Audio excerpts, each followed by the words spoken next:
Կարող ես սկսես։ Ուրեմն խոսենք SMM-ի տեքստերի առանձնահատկությունների մասին, սա էլի նորություն չի կարծում եմ ձեզ համար, բայց մի հատ ընդհանուր ակնարկ կանելով ասենք առաջ եւ եթե հարցեր կունենաք, էլի ընդմիջում կանենք ձեր հարցերին կպատասխանեմ։ Ինչպիսի տեքստեր հրապարակել սոցցանցերում, այսինքն եթե ինչպիսի բառը կա, սա մեզ հիշում է, որ մեր տեքստերը չպետք է բոլորը այնքան որ տեքստեր լինեն կամ լինեն բոլորը միանման, ուղղակի ինչ-որ ինֆորմացիա մոտեցան։ Դրանք պետք է բազմազան լինեն եւ լինեն այնքան լավ մեզ համար։ Եվ մյուս առանձնահատկությունը SMM-ի տեքստերի հետ կապված։ Մենք գիտենք, որ տարբեր տեսակի սոցցանցեր կան, ճիշտ է, եւ ամեն մի սոցցանցի լսարանը տարբեր լսարաններ են։ Օրինակ TikTok-ի լսարանը նույնը չի ինչ որ Facebook-ի լսարանը, Instagram-ի լսարանը էլի նույնը չի ինչ որ NBC-ը կամ LinkedIn-ը վերցնենք, LinkedIn-ի լսարանը ընդհանրապես կապ չունի Instagram-ի լսարանի հետ։ Այսինքն տարբեր մարդիկ են այդ հարթակներում ակտիվ եւ կամ միևնույն մարդիկ են այդ բոլոր հարթակներում, բայց ամեն մի հարթակում տարբեր ինֆորմացիա են փնտրում։ LinkedIn մտնում են աշխատանքային կապեր հաստատելու համար, Facebook մտնում են, չգիտեմ, օրվան նորությունները, ընթացիկ ինչ-որ բաներ իմանալու համար, Instagram մտնում են ժամանցի հետաքրքիր նյութերի համար, TikTok գնում են ցրվելու համար կամ ծիծաղելու համար, ավելի լուրջ բան չեն փնտրում։ Եվ սա նշանակում է, որ մենք պետք է հասկանանք մեր լսարանը ովքեր են, որտեղ են ավելի շատ ժամանակ անցկացնում։ Բայց մի այսպիսի փաստ կա, որ վիճակագրություն կա, որ Facebook-ում ամենաշատը Facebook-ից են օգտվում, եթե վերցնենք հատկապես մեր երկիրը։ Այսինքն LinkedIn-ում են կան, չգիտեմ, TikTok-ում են կան, բայց մեծ մասը նախընտրում է Facebook-ից օգտվել, որպես սոցիալական ցանց։ Եվ եթե շատերը չունեն Instagram, TikTok այդ հարթակներում ներկայացված չեն, LinkedIn-ից գաղափար չունեն, բայց Facebook-ի մասին հաստատ գիտեն։ Դրա համար մենք այս դեպքում հիմք ենք ընդունում մեր թե դասընթացը եւ թե մեր կոնտենտը ոչ որ կենտրոնացնում ենք Facebook-ի վրա։ Ինչ անում ենք առաջին հերթին Facebook-ը նկատի ունենք։ Բայց եթե դուք ունեք ապրանք, որը հետաքրքրում է մի քանի տարբեր սեգմենտների եւ այդ ամեն սեգմենտի հարթակում է լինի, այս դեպքում մենք մեր կոնտենտը միևնույն բանը ամեն մի հարթակի համար տարբեր պետք է անենք։ Շատ հաճախ լինում է, որ ստեղծում ենք ինչ-որ բովանդակություն, վիդեոական տեքստա, եւ նա տեղադրում ենք հերթով բոլոր հարթակներում։ Բայց արդյունքները, եթե վերլուծենք, կտեսնենք, որ միտեղ շատ լավ արդյունքներ բերեց, այն մյուս տեղերում ընդհանրապես զրոյական արդյունք։ Ինչ է դա նշանակում, որ այն մյուս հարթակում մարդիկ ուրիշ բան են փնտրում, ու այն ինչը որ մենք գրել ենք Facebook-ում, ինչը որ գրել ենք Facebook-ում, այդ արդեն TikTok-ում չի անցնում, ուրեմն TikTok-ի համար պետք է ուրիշ բան մտածենք։ Հիմա այս դեպքում կոնկրետ ձեր բիզնեսներից ելնելով կարծում եմ ձեր հիմնական լսարանը Facebook-ն է եւ նաեւ Instagram-ը, որտեղ ավելի շատ ճիշտ կլինի երկարում տեսանյութերի տեսքով, իսկ Facebook-ում ավելի շատ տեքստերով կարող եք առաջ գնալ, թեև վիդեոները էլի պետք է։ Հիմա իմ ասած այն է, որ նույն բանը բոլոր հարթակներում նույն բովանդակությունը տարածելը շատ դեպքերում սխալ է։ Պետք է որոշենք, թե որ հարթակում ինչ առանձնահատկություններ ինչ կան լսարանի կողմից ու ապահովենք տվյալ հարթակի համապատասխան բովանդակություն։ Երբ մենք ստեղծել, այս հարցերին պետք է ուսուցնել լսարանը, որ անցկացնում։ Եթե օրինակ դեռահասներ են մեր լսարանը եւ ավելի շատ ժամանակ են անցկացնում TikTok-ում, ուրեմն մենք պետք է մեր ուժերը կենտրոնացնենք TikTok-ի կոնտենտ ստեղծելով։ Սա չի նշանակում, որ մյուս ցանցերում չպետք է edge ունենանք, կոնտենտ ունենանք, բայց եթե ավելի շատ են տեղան մեր լսարանի մեծ մասը, մենք պետք է մեր ուժերը կենտրոնացնենք տվյալ սոցցանցի վրա։ Եվ այս դեպքում ասացինք որտեղ են ժամանակ անցկացնում եւ մեր մեր բովանդակությունը մշակենք իրենց կարիքներից ելնելով։ Բայց այս դեպքում, քանի որ ձեր կոնտենտը կարծում եմ TikTok-ի ավելի շատ Instagram-ի ու Facebook-ի հետևորդները լինելու ձեր պոտենցիալ պարտիրատուները պետք է ավելի շատ ուշադրություն կենտրոնացնեն եւ բովանդակություն ստեղծեք հենց տվյալ երկու հարթակի համար։ Բայց ժամանակ առ ժամանակ ցանկացած դեպքում կարելի է թեստեր անել։ Օրինակ, ինչ-որ բովանդակություն ստեղծել նաև TikTok-ի համար ու տեսնել այնտեղից դուք արդյունքներ ունենում եք, թե չէ։ Հնարավոր է մի հատ օրինակ հենց այդ մեղուների կյանքից, մեղվաբուծության առօրյայից ինչ-որ տեսանյութ նկարեք, տեղադրեք TikTok ու դրանից շատ լավ արդյունքներ ունենաք։ Ու սա ձեզ արդեն հուշում կլինի, որ եթե դուք այնտեղից լավ արդյունքներ եք ունենում, շատ մարդիկ են նայում, հետաքրքրվում են, ուրեմն արժի նաև կարելի է ուշադրեք այնպես հարթակի վրա։ Content plani մասին կարծում եմ խոսել եք ժողովուրդ։ Ես ուզում եմ իմ կողմից հուշել, որ այս content plանը իրականում շատ կարևոր բան է։ Երբ որ մի օր նստում եք, մտածում եք եւ պլանավորում եք ձեր ամբողջ ամսվա անելիքները, եւ այստեղ կարողանում եք նաեւ պլանավորել, թե ինչ բովանդակությունից հետո ինչ բովանդակություն մատուցեմ, որ ճիշտ լինի։ Որ օրինակ, եթե նոր ապրանք ենք ուզում վաճառենք, ինչ որ նոր տեսակ, հա, գինի նոր տեսակ, նոր փաթեթավորում ունենք, նոր տեսակ ունենք, գինու, ինչ անենք, արի այս շաբաթ մենք այս գինին վաճառենք եւ այս գինու համար բնականաբար մենք պետքա փորձենք content plan կազմել, որ միանգամից չվաճառենք, այլ մի օր կարող ենք այս գինու ստեղծման պատմությունը պատմել, մի օր կարող ենք այս գինու մտահղացումը, ինչպես մտահղացանք, որ այս գինին ստեղծենք, ինչպես որոշեցինք անուն մեկ օր կարող ենք պատմել, թե ինչ մտքեր են մտնում նրա մեջ, ինչ հատապտուղներից է պատրաստված եւ հետո արդեն փորձել այդ հետաքրքրությունը առաջացնելուց հետո նոր փորձել համոզել, փորձել վաճառել։ Իսկ երբ որ պլան չենք ունենում, ինչ ենք անում։ Արտանում ենք, որոշում ենք ինչ անեմ, այսօր արի այս տեքստը գրեմ։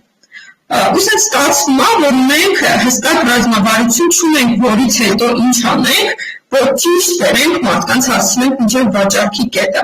Բայց երբ որ նստում եք եւ պլանավորում եք, արդեն ավելի մտածված կերպով ձեր գործողությունը, ձեր քայլերը տեքստի միջոցով պլանավորում եք եւ այդ դեպքում ավելի լավ արդյունքներ կունենաք, քան եթե պարզապես այնքան որ մի բան գրեք։ Ամեն հստակ պլանավորելու։ Դրա համար ցանկալի է միշտ այս կոնտենտի պլանը ունենաք եւ այս պլանի մեջ պլանավորեք այնպես, որ այդ քայլանությունը ճիշտ լինի, այսինքն մարդիկ տեղեկացան ձեր ապրանքի մասին, ուշադրություն գրավեցիք ձեր ապրանքի մասին պատմելով, հետաքրքրություն առաջացրեցիք, թե ինչու այս ապրանքը գնեն եւ հետո արդեն ուղղորդեցիք որ գնեն։ Եվ սա խորհուրդ որ միշտ բոլորդ ունենաք, եթե սրա կազմելով հետ կապված հարցեր կունենաք, լի մի փոքր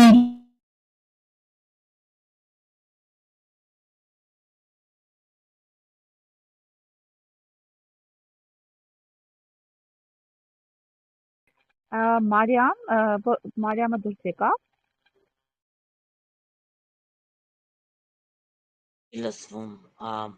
չէ, այստեղ է Մարիամը ուղղակի, ձայնը չի լսվում։ Հարցեր չունեք ժողովուրդ։ Չէ, Մարիամը գա, դուք ամեն դեպքում ինչ որ հարցեր պատրաստեք, Մարիամի ձայնը անջատված է այս պահին, որ երևի Մարիամի մոտ էսա տեխնիկական ոչ խնդիրներ առաջացել։ Հիմա կփոխի միանա, դուք հարցերը պատրաստեք, ոչինչ այսօրվա ասացի վերաբերյալ կամ կոնկրետ ինչ խնդիրներ եք տեսնում ձեր կոնտենտի պատրաստման համար, որպեսզի եթե անգամ ինչ-որ պատրաստի բաներ ունեք, Մարիամը կարող է ձեզ կոմենտ տա, ասենք ասի, օրինակ դա ինչպես փոխեք, բայց համապատասխանել։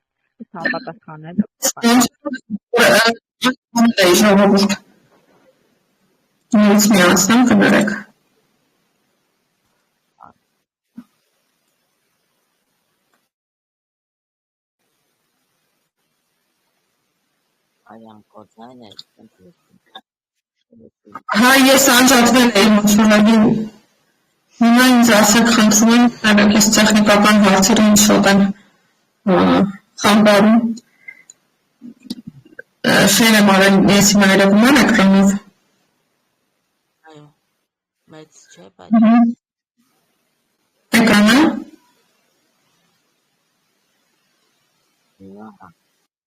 Այս մասին էլ չխոսեմ, արդեն խոսել ենք, որ մի քանի տեսակի ինֆորմացիա պետք է լինի, տեղեկություններ, օգնակար խորհուրդներ, մյուս տեսակը ժամանցային, որ պարտադիր չի միայն մեղրի օգտակար հատկությունները, չգիտեմ, կամ խորհուրդ կամ տեղեկություն դնել, այլ կարող է օրինակ ինչ-որ հանելուկներ դնել մեղրի մասին, կամ հարցումներ անել, թեստեր առաջ լուծել, այսինքն ինչ-որ մի բաներ, որոնք մարդիկ պետք է փոխազդեցության մեջ մտնել, ինչ-որ գործողություն կատարեն, կամ հարցումներ ալին, չէ, իսկ դուք, չգիտեմ, այս տարի մեղր գնել եք, այո կամ ոչ, այնտեղ մարդիկ կան, որ սիրում են այդ բոլոր հարցերին պատասխանել, սա ապահովում է ձեր ներգրավվածությունը, որ ձեր պոստի տակ մի հատ այո գրեցին, մի հատ ոչ գրեցին, կապ չունի, ձեր գրառումը տարածվեց։ Եվ նաև եթե թեստեր ալին, ինչ-որ հարց ու պատասխան կամ հանելուկ, չգիտեմ, կարելի է մեղրի մասին հանելուկ գտնել կամ հորինել, մեղրի մասին, մեղրի մասին, չգիտեմ, փեթակի մասին կարող է լինի ու այդ հանելուկը դրել կամ շատերը լինում են ինչ-որ ռեբուսներ են կազմում, ռեբուս կարելի է կազմել տարբեր նկարներով, որ այդ ռեբուսով հավաքեն օրինակ ասեն մեղր կամ փեթակ եւ պատասխանը առաջարկենք դրեն մեկնաբանությունների դաշտում։ Սրանք մի քիչ էլի լսարանը տաքացնող եւ ձեր գրառման ներգրավվածությունը մեծացնող միջոցներ են, որ դուք գովարդ չեք միացնում, բայց այդ երբ որ կոմենտ են թողնում ձեր գրառման տակ, ձեր գրառումը ինքնըստինքյան սկսում է տարածվել, ավելի շատ մարդիկ են տեսնում։ Եվ մյուս տեսակ արդեն գովարդային վաճառող տեքստերներ։ Ուզում եմ հարաբերակցության մասին խոսել, արդեն խոսեցինք, որ անընդհատ չպետք է ասենք եկեք գրեք, այն պետք է բազմազան բովանդակություն մատուցել եւ այս բազմազանության մեջ այսպիսի բալանս կա, այսպես ասած, ոսկի միջին հարաբերակցությունը։ Ես 4-1 եմ գրել, մարդիկ կան ասում են 3-1, որոշ տեղեր կարող ասեն 5-1, այսինքն ինչ պետք է լինի։ Եթե դուք 5 հատ գրառում ունեք այս շաբաթվա մեջ տեղադրելու, թող մեկը լինի վաճառող, այն 4-ը թող լինեն ավելի ինֆորմացիոն, ավելի ժամանցային բնույթի, որովհետեւ մարդիկ անընդհատ եկեք գնեքը չտեսնեն ու ձանձրանան, բայց եթե հետաքրքիր ինֆորմացիա տակ, կշարունակեն հետևել ձեր էջին, որովհետեւ գիտեն դուք նոր ամենով մի հետաքրքիր բան եք ասում, ամենով մի հատ, չգիտեմ, ինչ-որ խաղինումին բան եք կազմակերպում, թեստ եք կազմակերպում, հանելուկ եք կազմակերպում, ձեր հետ հավես է անցնում։ Ուրեմն այս բաղադրությունը պետք է միշտ այս համամասնությունը ձգտել պահպանել։ Թող ավելի շատ լինեն մյուս տեսակի բովանդակությունները, մի հատ լինի վաճառող։ Եվ տեքստի հիգիենայի հետ կապված, սա կարող է պրիմիտիվ թվալ, բայց շատ դեպքերում անհրաժեշտ է լինում ասել այս մասին, որ տեքստը լինի հիգիենա, պետք է այս տեքստը կոպիտ լինի, մարդկանց աչքին հաճելի առաջին, որովհետև եթե աչքին հաճելի չեղավ, չեն շարունակի կարդալ, իսկ ինչ է նշանակում աչքին հաճելի։ Երբ որ լինում են հիմա հատկապես, երբ որ ամենուց անընդհատ նկարներ են, տեսանյութեր են, մարդիկ ավելի ու ավելի սկսում են քիչ կարդալ։ Եվ եթե հանկարծ տեսնում են մի քիչ երկար տեքստ, մի անգամից անցնում են, չեն ուզում կարդալ երկար տեքստը։ Դրա համար ինչ պետք է անենք։ Թեթև կարճ տեքստեր գրենք, նույնիսկ այն ինֆորմացիանը, որ կարևոր ինֆորմացիա ենք ասում, պետք է այդ ինֆորմացիան այնպես կրճատենք, ծաղկաքաղանենք, վերցնենք ամենակարևոր մասերը, որ ինքը լինի հնարավորինս կարճ ու թեթև տեքստ, երկար չլինի, հոգնեցուցիչ տեսք չունենա։ Մյուսը առանց ավելորդ բացատների, սա վերաբերում է մեր պրաբելներին, շատ հաճախ լինում է տեքստերում, կետադրական նշաններից առաջ պրաբել է լինում, բայց կետադրական նշանից է պետք է պրաբելը։ Ցավուցրիվ տեսք է ստեղծում ու դա էլի մի տեսակ փնթի տեքստի տպավորություն է թողնում։ Դրա համար սա էլի հիգիենայի մեջ եմ առանձնացրել։ Մյուսը, որ էլի կարևոր է, հենց աչքին հաճելի լինելու համար, որ պետք է մեծատառերը քիչ գործածել, շատ չգործածել։ Ասենք, եթե վերնագիր ունեք, ուզում եք մեծատառերով ընդգծված գրել, ձեր վերնագիրը այդ դեպքում պետքա կարճ լինի։ Եթե ունեք երկար վերնագիր, ցանկալի է գրել առաջին տառը մեծատառով, մնացածը փոքրատառերով, որովհետև եթե 5-ից ավելի բառ են լինում մեծատառերով, այդ տեքստը մի տեսակ աչքը հոգնեցնող տեքստ է լինում եւ խուսափում է ակամայից, աչքը խուսափում է այդ տեքստը կարդալուց։ Մյուսը տառատեսակների մասին։ Եթե տեքստում հնարավորություն ունեք տարբեր տառատեսակներով գրելու կամ ձեր բանյարների վրա այդ վիզուալները, որ պատրաստել եք, ունեք տառատեսակներ եք օգտագործում, բայց ընդհանրապես ու նաև դիզայնի տեսանկյունից երկու տառատեսակից ավելի ցանկալի չի օգտագործել։ Որովհետև երբ որ մի քանի տարբեր տառատեսակներ եք օգտագործում, ձեր տեքստը sense շատ խառնի ճաղանջ է ստացվում, ինչը էլի հենց առաջին հայացքից աչքին հոգնեցնում է, այս աչքը չի կենտրոնանում կարդալու համար։ Բայց եթե օգտագործում եք երկու տառատեսակ, օրինակ մեկը սովորական տեքստի համար, սովորական բաների, իսկ մյուսը ավելի ընդգծված տառատեսակ հատուկ կարևոր մասերը ընդգծելու համար, այս արդեն շատ արդյունավետ է լինի, որովհետև կարևոր մասեր ընդգծում եք այդ հետաքրքիր տառատեսակով, միանգամից ուշադրություն եք գրավում, բայց եթե այդ հետաքրքիր տառատեսակները ձևավորվում մի քանի հատ են ունի, մի քանի տեսակին, դա արդեն ընդհակառակը աչքին, այսպես ասած, հաճելի չի լինում կարդալու համար, խուսափում է կարդալուց չի կենտրոնանում։ Մյուսը կարճ տարբերությունն է եւ մյուսը էմոջիների մասին է խոսքը, այդ սմայլիկներ են կամ տարբեր պատկերներ են, որ դրանք էլի պետք չի շարաշահել, երբեմն լինում է, ինչ որ բառերի փոխարեն, ասում ենք, բայ ես սիրում օրինակ մեղուների մասին խոսելուց, հենց մեղվի էմոջին դրեցինք, այլ մեղու բառը չգրեցինք, անցանք առաջ շարունակեցինք կամ այդ մեղվի բանկանը էմոջին դրեցինք, այդ բառը բաց թողեցինք, գրեցինք։ Սա շատ հավես է լինում տեքստը, հետաքրքիր է լինում, բայց չպետք է էլի չարաշահենք, այսինքն եթե ամեն երկրորդ բառում ենք դնում ենք էմոջի, էլի մեր տեքստը դառնում է խայտաբղետ եւ աչքի համար վանող։ Բայց եթե լինում է օրինակ մեկ նախադասության մեջ մի էմոջի կամ ասենք պարբերություններով ամեն պարբերության սկզբում եք դնում մի էմոջի, սա արդեն շատ հաճելի եւ նույնիսկ էսթետիկ է լինում ու աչքին հաճելի։ Հակառակն էլ ասեմ ձեզ, առանց էմոջիների տեքստերը չեն կարդացնի։ Երբ որ նայում եք ինչ-որ ձանձրալի տեքստ է, տառեր են, ալարում ենք կարդանք։ Ալարում ենք կարդանք, բայց եթե մի հատ էմոջի կա, այդ էմոջին մեզ հուսում է, թե տեքստը ինչի մասին է, եւ սկսել ենք այդ տեքստը կարդալ։ Եվ մյուսը, որ էլի հիգիենայի մեջ եմ մտցնում, թվերն են եւ թվարկման միավորները։ Եթե խոսում եք ինչ-որ էլի վերցնենք մեղրը որպես օրինակ, մեղրի օգտակար հատկությունների մասին եք խոսում, եթե մենք սովորական տեքստում, կամ կայքում, կամ թերթում եթե գրում ենք ամսագրում, մենք դա կարող ենք մեր տարբերության մեջ ստորակետերով բաժանել, գրել, օրինակ մեղրը նպաստում է էս ինչին, ճնշման կարգավորմանը, չգիտեմ, շաքարի նորմալորմանը եւ այլն։ Սա արդեն SMM-ի դեպքում ճիշտ կլինի, որ գրենք առանձին տողերով, որովհետեւ այս մեր թվարկումները ընդհանուր տեքստի մեջ հնարավորինքորեն են, բայց երբ որ առանձին տողերով ենք գրում, ավելի կարողանում ենք յուրաքանչյուրի վրա առանձին ուշադրություն սևեռել, ուշադրություն գրավել ամեն մի առանձին տողի վրա։ Եվ դրա համար այս թվարկումները կամ թվարկման փոխարեն այսպես այս բյունետները օգտագործելը նոր տողից ինչ-որ մի նշանով, սա ավելի աչքի օգնում է, որ ինֆորմացիան ճիշտ ընկալի եւ տվյալ ինֆորմացիայի վրա ուշադրություն դարձնի։ Հեշթեգերի մասին կարդում խոսել եք, ես չեմ ուզում հեշթեգերի վրա կենտրոնանալ, եւ նախորդ դասերից տեսա, որ այս գործիքի մասին նրանց ձեզ էլի պատմել է, կարծում եմ օգտվել եք, այս մասին ես կանցնեմ, բայց այս գործիքը մենք դեռ օգտագործելու ենք։ Ասում ենք content plan մեկ շաբաթվա համար։ Ես չգիտեմ դուք այս պլանները ունեք կազմած թե չէ։ Եվ մեր հաջորդ վատառող տեքստերն են լինելու, մի հատ մի փոքր որակի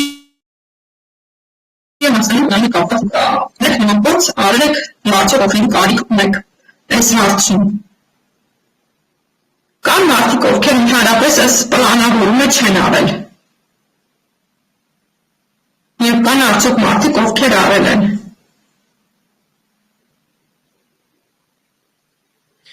Ինչպես կներեք, կտրտվեց, ես լավ չլսեցի սկիզբը։ Ասում կոնտենտ պլանի հետ կապված, ես գիտեմ, որ նախորդ դասերին խոսել եք, հիմա ես անդրադարձա, ուզում եմ իմանալ, արել եք արդյոք լավ ստացվել ձեզ մոտ սա, կամ չեք արել եւ օգնելու կարիք ունեք։ Խոսքը են աղյուսակի մասին, չէ, որ ամբողջ շաբաթվա կամ ամբողջ ամսվա համար պլանավորում ենք, որ հստակ մեր նպատակներին առաջ գնանք հասնենք։ մի ամսվա համար գրել եմ, ստացվել է ինձ մոտ։ Շատ լավ։ Հատկապես անհանգստանում Անուշը ո՞տեղ է, ասում էր ես ուզում եմ այդ պլանը կազմեմ։ Ընդհանրապես այս առաջի դասի պլանը, եթե պետք է, Մարիամը կարող է ձեր պլանները նայի ու դուք իրար հետ ոնց որ տեսնեք, ճիշտ եք հասկացել, արդեն քանի դաս որ սովորում եք, եկեք մի հատ այդ պլանների վրայով նայենք, գիտեք, ձեզ արդյոք այդ պլանները հասկանաք, ոչ թե առաջի դասի Որովհետև առաջին անգամն ուրիշ է, երբ որ մի քիչ հետո արդեն մի քիչ ավելի հմտանում ես, ավելի շատ գիտելիք ես ձեռք բերում, որոշում ես, որ օրինակ, բայց սա կարող է ավելի ուրիշ ձևանայի, ավելի բարեփոխվում է ձեր աշխատանքը ամենի կրկնությունից դասից հետո։ Դրա համար եթե կան, որ ուզում են իրենց կոնտենտ պլանները վերանայեն կամ օգնության կարիք ունեն, այս բանին կարող ենք նաև դրան անդրադառնալ, հետո շարունակել։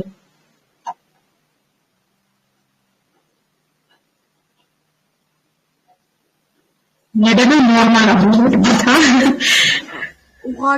Կարանք ուղարկենք նայեք։ Կարող եք չաթում դնել ընթացքում նայենք, որովհետև հնարավոր է, կամ ձեր հղումները դրեք, կամ այդ պլանները չաթում դրեք, ընթացքում որ կնայենք, եթե օգնելու հուշելու ինչ-որ բարելավելու տեղ կլինի, դրանք եք անեք։ Եղավ, ես կուղարկեմ, այսօր ուղակի նոթբուքով չեմ կարողանում էլի, նոթբուքս չի աշխատել այսօր, ես ուղարկեմ էլի կամ այսօր կամ վաղը։ Դուք այս պլանավորելը գիտեք ինչի համար է ձեզ շատ օգնում, ասենք դուք պլանավորեցիք, մի օր երկրորդ օրը նստեցիք, գրեցիք օրացույցի վրա Facebook-ում schedule արեցիք, ու всё հանգիստ գնացիք ձեր գործերին։ Այսինքն դուք ամբողջ ամսվանը կամ շաբաթվանը արեցիք, պատրաստ առաջադրանքը դրեցիք, արդեն մյուս օրերը հանգիստ կարող եք մյուս ձեր անելիքներով զբաղվել։ Բայց երբ որ պլանը չեք ունենում, ամեն օր ասենց անհանգիստ եք լինում, բայ այս երկու օր post չեմ արել, ինչ չեմ, ինչ-որ մի բան պետք է դրեմ անընդհատ, բայ մի հատ գնամ կոմպի մոտ, մի ժամանակ գտնեմ, որ մի հատ post անեմ, ինչի մասին post անեմ, բայց երբ որ նստում եք լավ մտածում եք, սա նաև ձեր ժամանակն է խնայում ուղղակի, արեցիք, դրեցիք, հանգիստ գնացիք ձեր մյուս գործերին։ Ես արդեն ասում եմ վաճառող տեքստերին, եկեք շարունակենք վաճառող տեքստերի մասին խոսանք։ Ով էր ուզում, որ նայեինք պլանը, Մարիամ ջան, Արցախը դրել է, կարող է մի հատ նոր անցնենք դրա։ Չեմ տեսել, Արցախը դրել, ինչ եք արել։ Մի քանի օր առաջ էի արել, այն ժամանակ Ձեր գինիներն չէ, ես մենք տեսնենք ինչ հետաքրքիր բաներ եք պլանավորել գինու հետ կապված։ Ֆոտոներ ունեք։ Ֆոտոներ։ Ձեր այդ ապրանքների ֆոտոներ, որովհետև տեքստից բացի ֆոտոները շատ կարևոր են, էլի, հատկապես գինու դեպքում, գինիների ընդհանուր նկատմամբ։ Շատ չէ, հին ֆոտոներ էլի դե։ Գինիների հրահատկությունները, հարցումներ, քննարկումներ, գինու այնց շատ լավ բան է։ Դες ընդհանուր սա պատմում ես ձեր մասին, ների հրահատկությունները, ես օրինակ մռավը ինչի հիման վրա է անում, կարող ինչ-որ նշանակություն ունի, կարող ինչ-որ բայր է անում։ Մռավը։ Լեռան անունն է, Մարտակերտի շրջանում, մռավի լեռնաշղթայի գագաթներից Այո, օրինակը նաև անվան ընտրություն ընտրությունը, հա, ինչու ընտրեցինք, ինչպես ընտրեցինք, սա էլ հետաքրքիր որպես ինֆորմացիա կարելի է ներկայացնել ձեր մասին։ Գինիների յուրահատկությունը, հարցումներ, քննարկումներ գինի տեսակի ընտրության մասին, այստեղ մենք ունենք 1-2 ինֆորմացիոն պոստ, ունենք մի հատ ժամանցայինի, այս հարցումները ժամանցային է, չէ՞, մի հատ ընդհանուր ներկայացրեցինք, այս հարցումների միջոցով փորձում եք ձեր լսարանին ավելի ակտիվացնել, տաքացնել, հոլովակ, սա էլ ինֆորմացիոն, հետաքրքիր տեղեկություն ինֆորմացիոն, մրաբդումների արշե, սա էլ ինֆորմացիոն և հոլովակ խաղողի այգուց։ Այս ամիս, այսինքն ձերը բոլորը դեռ ինֆորմացիոն միզանացան գոտելա։ Բաջակ դեռ չենք։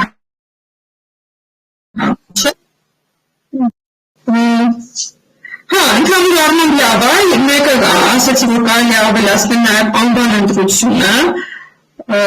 արժեքները և մի քիչ տեխնոլոգիայի մասին այս պատրաստման վերաբերյալ գրել եք նաև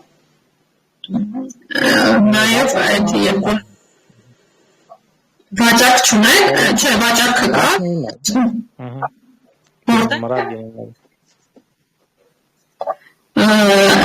Սա Հա, ամսի 19-ին որ կա տեղեկություն արժեք։ Հա, նայեք, այցեք, երբ որ սա այնպես դու մտածում ես, խոսում ենք արժեքների մասին ենք խոսում, տեսականի ներկայացնում ենք, բայց սա էլի դեռ վաճառող չի,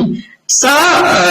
էլի ինֆորմացիան է, դու ինֆորմացիա ես տրամադրում մարդկանց, թե ինչ գինիներ ունենք, ինչ արժեքներ ունենք, բայց երբ որ ուզես վաճառել, արդեն վաճառքինը պետք է մի քիչ ուրիշ ծեփ լինի, ոչ թե տեղեկություն լինի պարզապես, այլ ունենա գործողության կոչ, հետաքրքրություն առաջացնի, ցանկություն առաջացնի ձեր գինին համտեսելու։ Ուրեմն այս մասը, սրանք էլի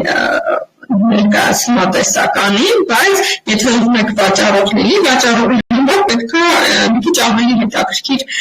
բովանդակություն մտածել, ոչ թե պարզապես տեղեկություն, այլ օրինակ ինչու գնել մեր գինին, ինչի համար, որովհետև հայկական է, որովհետև հատամերքերից է պատրաստ, այդ հատապտուղներից է պատրաստված, այնտեղ չգիտեմ ուրիշ ինչ առավելություններ կան, ես այդքան գինիներից այդքան տեղյակ չեմ, բայց ինչ-որ առավելություններ է անպայման, ոչ թե որպես տեղեկություն, այլ որպես խնդրի լուծում, այսինքն ինչ ունենաս դու, եթե մեր գինին գնես, օրինակ, տրամադրությունդ կբարձրանա, ասենք թե, կամ ինչ-որ հետաքրքիր բաներ, որը որ մարդը կարդա ու ասի, այ արժի սրանից առնել, ոչ թե ուղղակի հագինի է, այս շշով է, այս արժեքն է, այլ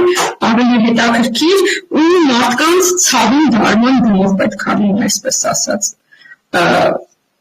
Նշենք, թե ինչու արժի մեր գինին գնել։ Ես քանի որ գինիներից լավատեղյակ չեմ, ընդհանուր առմամբ տեսեք, այստեղ 1-2 նույնիսկ հատ կարելի է վաճառող բովանդակություն տեղադրել, ուղղակի նայենք, որ իրար հետևից չլինեն վաճառող բովանդակությունները, այլ լինեն մի քիչ ավելի ընդմիջումներով ընթացքում, ավելի ուրիշ ինֆորմացիա մատուցենք, հետո արդեն այդ ինֆորմացիայի հիման վրա մարդկանց բերենք հասցնենք նրան, որ պետք է մեր գինին գնի։ Տեքստի մասին մի քիչ խոսեմ և կարծում եմ այս դեպքում յուրաքանչյուրդ ձեր ապրանքը ավելի լավ ճանաչելով ինքներդ կհասկանաք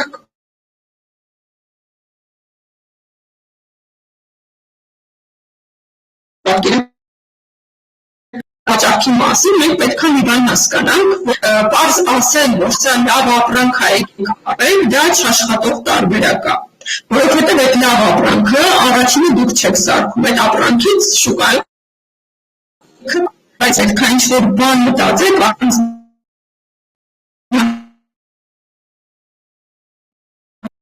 դուք ակրան են մյուսը։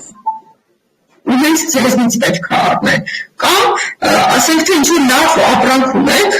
բայց բայց հա, ապրանք, բայց ինչին է պետք։ Պետք է մարդկանց օգնել հասկանալ,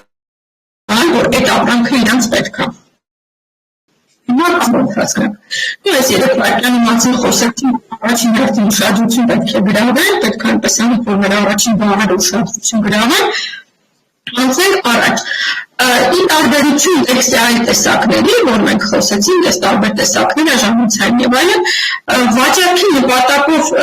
գրված տեքստը ինքը շուտ պետք է հասցնի ուշադրություն գրավի։ Որովհետև իր կարևոր նպատակը հենց դա է ուշադրություն գրավել։ Հետո այդ ուշադրությունը պետք է կարողանա պահել, այսինքն հետաքրքրություն առաջացնի, հետո մարդկանց բերի նրան, որ մարդիկ ավելի հետաքրքրվեն ապրանքով, հետաքրքրությունը կատարեն։ Հիմա դες այս մոդելները ցույց տամ, տեսեք, վաճառող տեքստերի համար շատ, այսպես ասած, սխեմաներ գոյություն ունեն, եւ դրանցից ամենաշատ օգտագործողները այս երկուսը կարող են նշել, այդան եւ փասը։ Սրանք հենց այդ կառուցվածքն են, թե ինչպիսի կառուցվածք ունենա ձեր տեքստը, որ ինքը կարողանա վաճառք ապահովել, ոչ թե ուղղակի պատմի, այլ օգնի վաճառքի։ Կառուցվածքը այդան եթե վերցնենք, այս դեպքում 4 մասից է բաղկացած, այսինքն ձեր տեքստը պետք է լինի 4 մասից բաղկացած։ Առաջին մասում հենց սկզբում պետք է ուշադրություն գրավի։ Հետո հետաքրքրություն առաջացնի, այսինքն այդ ուշադրությունը պահի, հետաքրքրացնի, հետո մարդկանց մոտ ցանկություն առաջացնի, գործողություն կատարելու։ Այս 4 քայլերը պետք է ապահովի ձեր տեքստը։ Եվ ուշադրություն գրավելը ո՞նց կարող լինի։ Այս ուշադրություն գրավելու համար օրինակ կարող ենք մենք օգտագործել հարցեր, հա։ Սիրում եք չգիտեմ ինչ։ Գիտեիք, որ չգիտեմ ինչ։ Ուզում ես այս ինչ բանը։ Կարող լինի հռետորական հարց, որը կամ ասենք այս ուզում ես գիտես, չգիտես ինչ է, հռետորական հարցն էլի այս ձևով կարող օգտագործվի, այսինքն հարցը տալիս են, մենք չենք սպասում, որ մեզ պատասխանենք, մենք ենթադրում ենք, որ մեր լսարանը գիտի այդ հարցը, դա ուղղակի այդ հարցը հռետորական, այսպես ասած, ձերի համար է լինում, ուշադրություն գրավելու համար։ Մյուս տարբերակը կարող է լինել այս attention-ի ուշադրություն գրավելու կոչերը։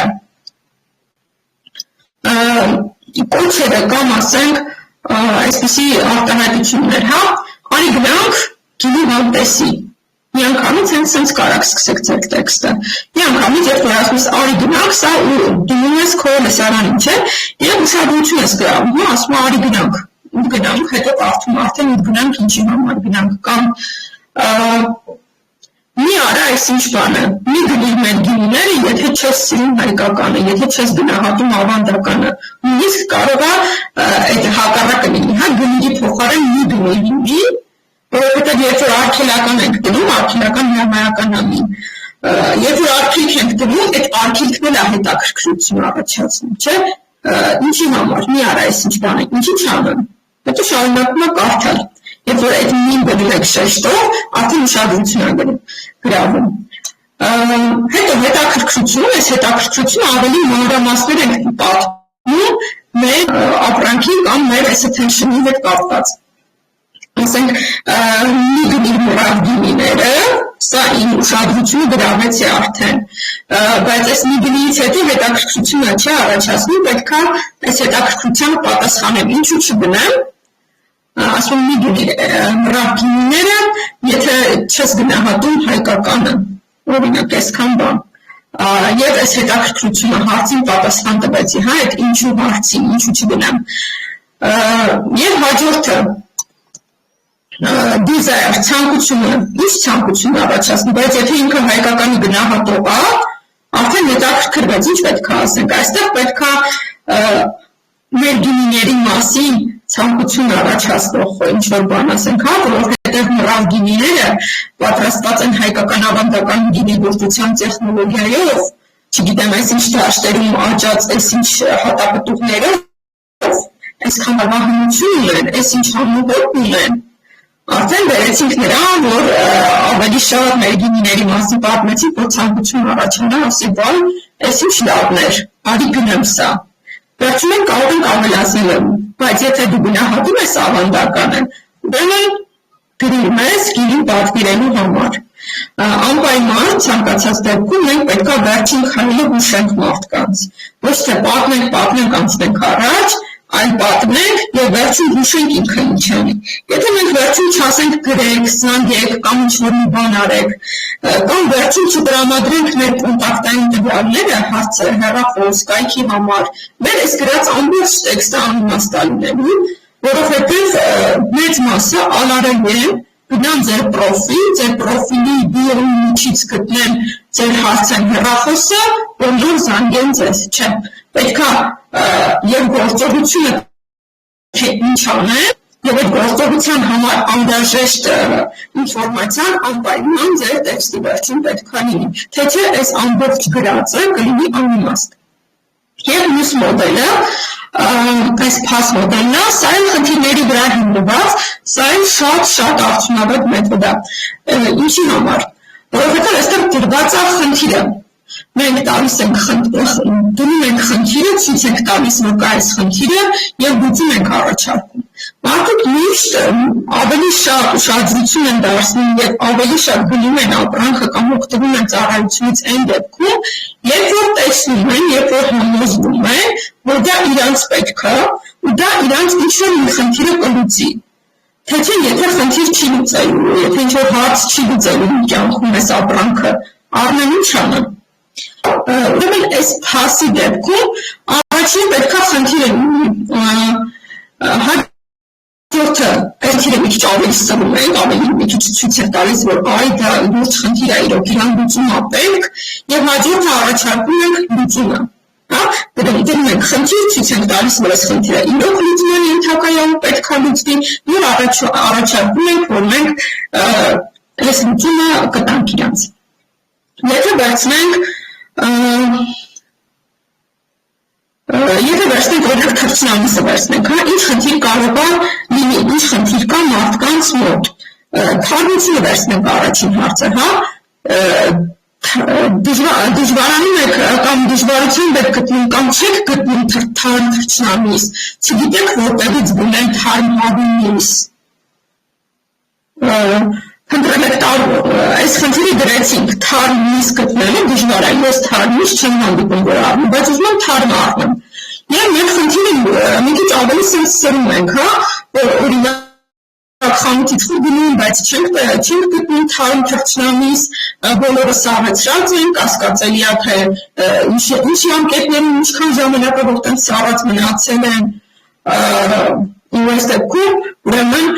պետք չէ շատ փնտրել խանութներում, պետք չէ խանութից խանութ վազել, պարզապես զանգահարեք մեզ եւ քանի որ մենք առաքում ենք թարմ թռչնամիս, հենց այս պահին, մորթում ենք, մաքրում ենք, ուղարկում ենք ձեզ։ Խնդրին լուծում տվեցին, ունենք խնդիր, որ թարմից չենք գտնում, որ այդ չգտնելու համար համեն հերիք չի չենք գտնում, համեն չարչարվում ենք խանութից խանութ ենք գնում, ինչքան դժվար է մեր գործը, բայց հեշտ կարելի է այս խնդիրը լուծել։ Ընդհանրապես զանգում ես, մորթում են ու արկում են քեզ։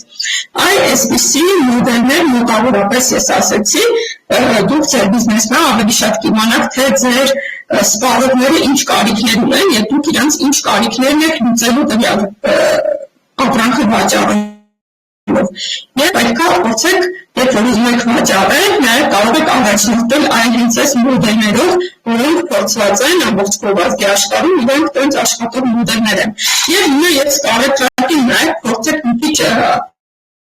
փորձնական անենք, որ չլինի ես խոսեմ գնամ, եկեք ելին ենք 5 րոպե ունենք, 7-ից 5 պակաս, էլի այս 5 րոպեին փորձեք ինչքան որ կկարողանաք, որևէ մոդելով, որը ոձեզ ավելի հետաքրքիր թվաց, եկեք փորձենք գովազդային տեքստեր պատրաստել ձեր բիզնեսի համար։ Համաձայն եք։ Այո։ Դե եկեք ես 5 րոպե գրանցում խմեմ գամ եւ այս 5 րոպեն դուք արագ օգտագործեք որևէ մոդելով, որևէ տեքստ ստեղծելու համար, բոլորս միասին գնանք եւ տեսնենք ինչքանով լավ է ստացվել կամ ինչով կարողանանք